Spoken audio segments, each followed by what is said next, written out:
Hello math students! This video is intended for students who are currently taking Algebra 2 with Workshop. Just a reminder, for graduation, you must pass an Algebra 1 course, a Geometry course, and pass a third math course. If you want a fourth math credit, right, so if you're taking Algebra 2 with Workshop, you should have 3 already. If you want a fourth math credit, you got some options. You can take AP Statistics.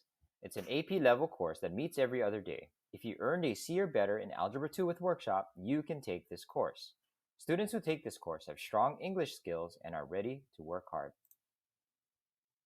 You are also eligible to take Trigonometry and Pre-Calculus.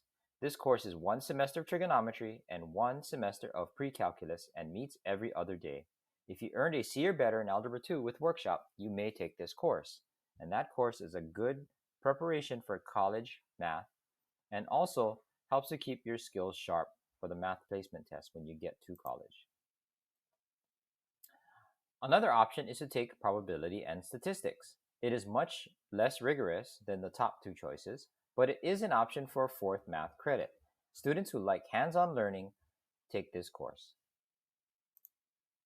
The choice is ultimately yours, but please consult with your current math teacher if you have questions. We want you to make an informed decision and one that is best for you. Good luck with registration.